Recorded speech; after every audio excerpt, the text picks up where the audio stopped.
claiming they were standing behind the fence the whole time. We're not sure what caused police to advance. But if you look to the left, Ben, police walking down the street this way towards the crowd. Not sure exactly what's going on here. As we've been mentioning, there's a curfew. It does not start yet, however. It starts in a half hour. You see police and a protester involved in a skirmish right there. A lot of pepper spray being fired. I can hear it. Some things like bottles, plastic bottles being thrown at the police who are advancing west down H Street at the moment. Behind them, mounted police. Ben, if you look a little to the left, you'll see mounted police on horseback coming down as well. I'm not sure if they're trying to disperse this crowd in advance.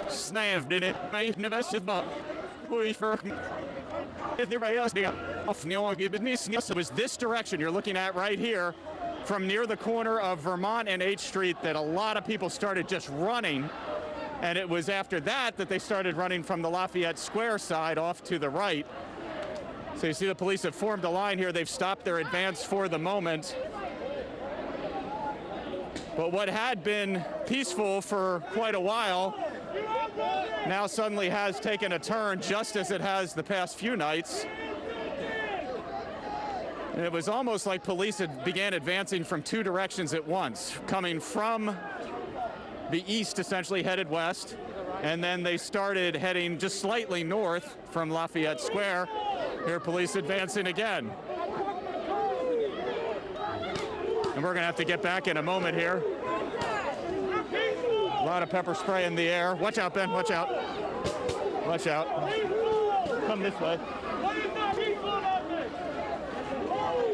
So police almost appear to be trying to clear this area just north of the White House here. In advance of tonight's curfew, a man just passed out to the right on the ground, appears to be unconscious. Tom, I think he just threw his backpack down late on Terry,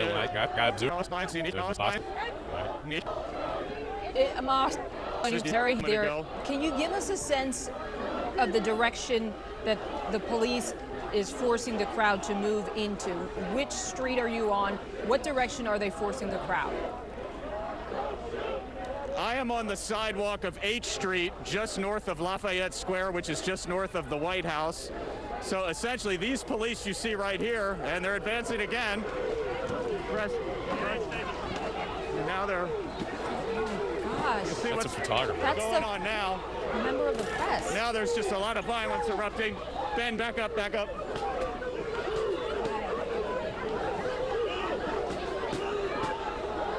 All right, I don't know. Tear gas everywhere. We're going to get off to the side here. Tom, please get to a safe space. Yes, we've seen folks even with cameras being shoved and pushed. You know, it's interesting, too, because there has been so much patience on the part of police and Secret Service who have been really guarding the White House. We've seen them being confronted. We've seen them being taunted. We've seen them, taking bricks and bottles being thrown at them. Clearly now they're doing something ahead of the presidential speech. Again, the president was supposed to come out at 6:55. We do understand that the president is going to be outside delivering that speech, not inside, not in the hall, not in the Oval Office. He's outside in the garden. He'll be delivering that speech. Perhaps this is a way for security to push the protesters away from the White House as a security measure, because again, we're about now 30 minutes away, or less than 30 minutes away, from the curfew taking effect.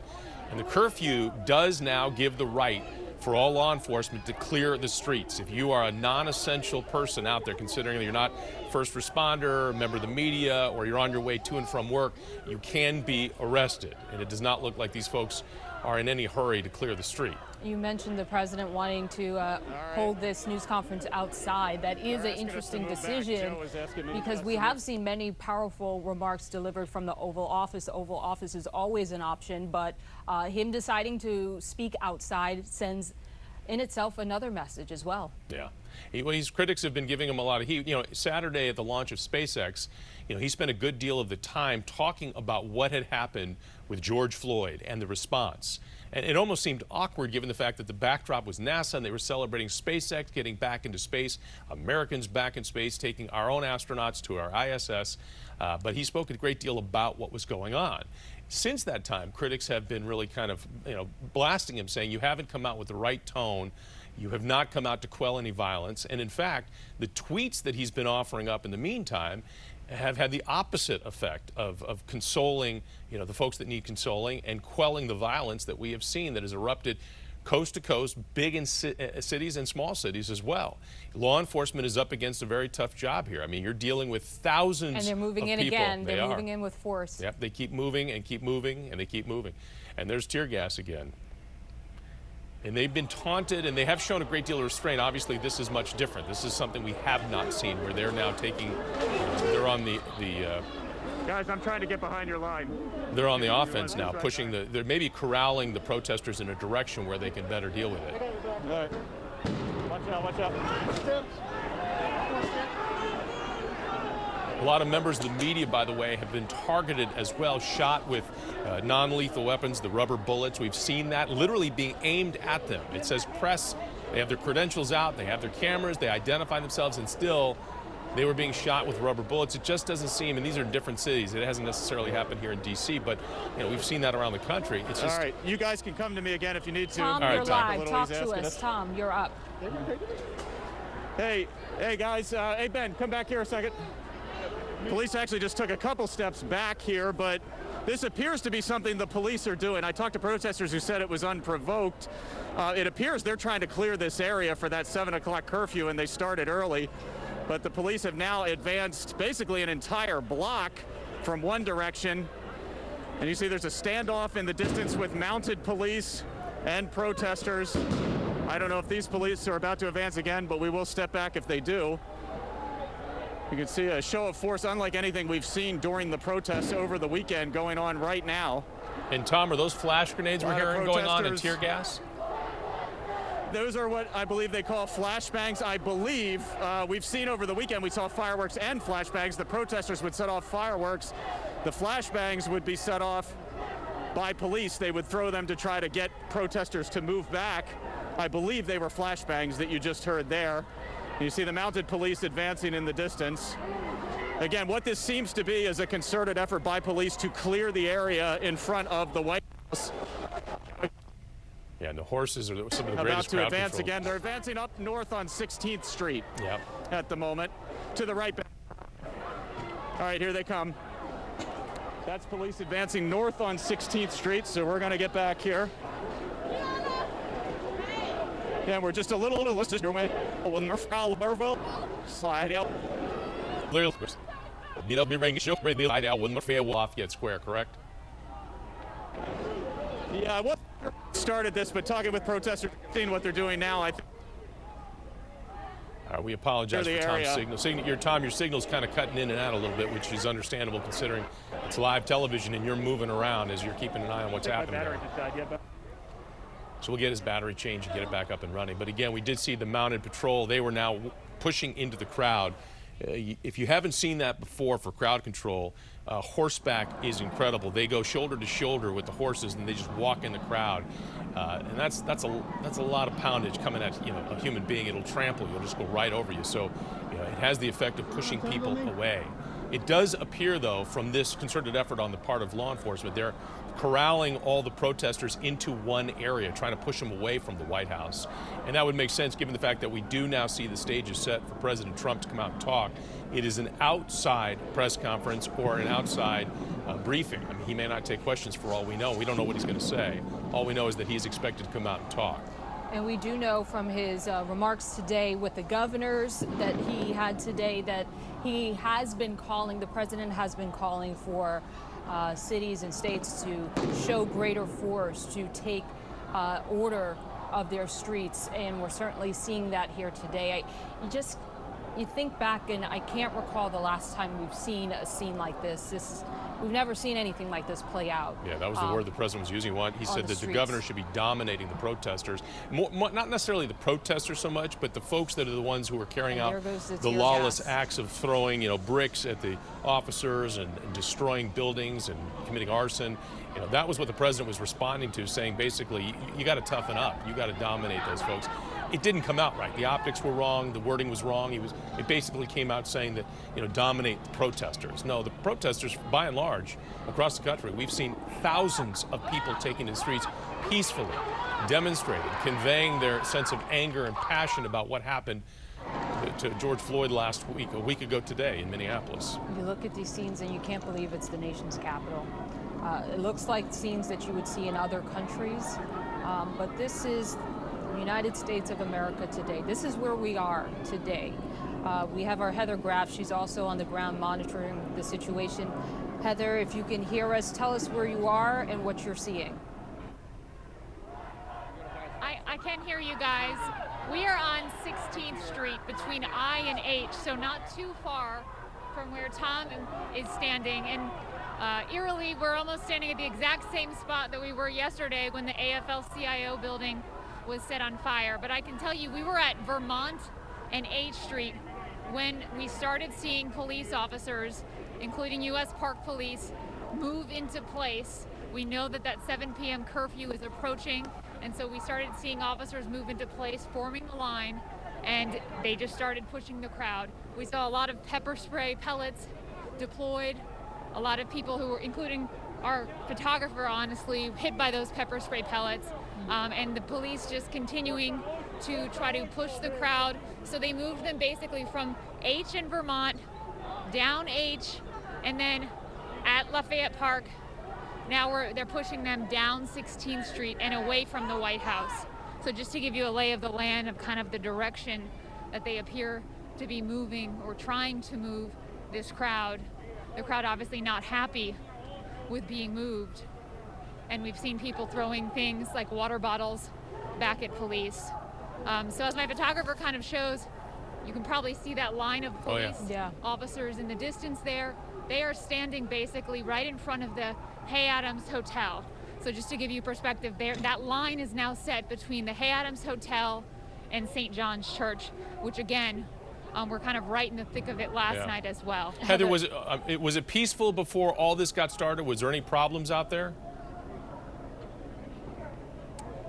It started out, you know, just like we saw yesterday, very peaceful, Jonathan. We talked to quite a few protesters and talked to them about their message, why they're out here, why they feel it's important to be here. And I also talked to them about what they think about some of the property destruction that we've seen over the last few days. And I think some of the peaceful protesters do feel that their message, which is, you know, fighting for the fact that Black Lives Matter, they feel that their message is being lost and kind of overshadowed by some of the property damage and destruction that we've seen over the last couple of days. Right. And Heather, from the people that they are here nonetheless. Heather, the people you were able to speak with, the protesters that you talked to today, were they aware of the 7 o'clock curfew? And from what you heard, do you believe that they had planned to obey and follow the curfew guidelines? Yeah, people were aware of the curfew, and I think we talked to several people who, you know, and last night the same thing. They wanted to leave before things, you know, took a turn towards violence. They wanted to abide by the curfew, but I should underscore that by saying there is still a very large crowd out here, and we also talked to a lot of people who didn't plan to leave at 7 p.m. As we heard the police chief say earlier today, they will be arresting people who violate the curfew. They had, I believe, 88 arrests last night. Hey, Heather, hang on one second. The president is stepping up to the microphone. Heather, hang on one second. Let's get out to the, I think it's the Rose Garden where the president's going to give this speech. Let's cut over to there. Thank you very much. My fellow Americans, my first and highest duty as president is to defend our great country and the American people. I swore an oath to uphold the laws of our nation, and that is exactly what I will do. All Americans were rightly sickened and revolted by the brutal death of George Floyd.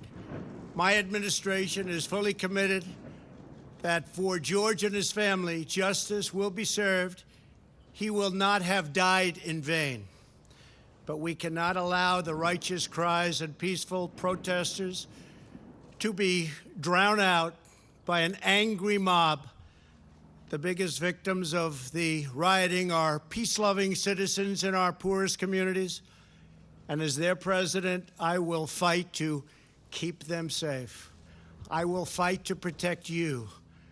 I am your president of law and order and an ally of all peaceful protesters. But in recent days, our nation has been gripped by professional anarchists, violent mobs, arsonists, looters, criminals, rioters, Antifa, and others. A number of state and local governments have failed to take necessary action to safeguard their residents.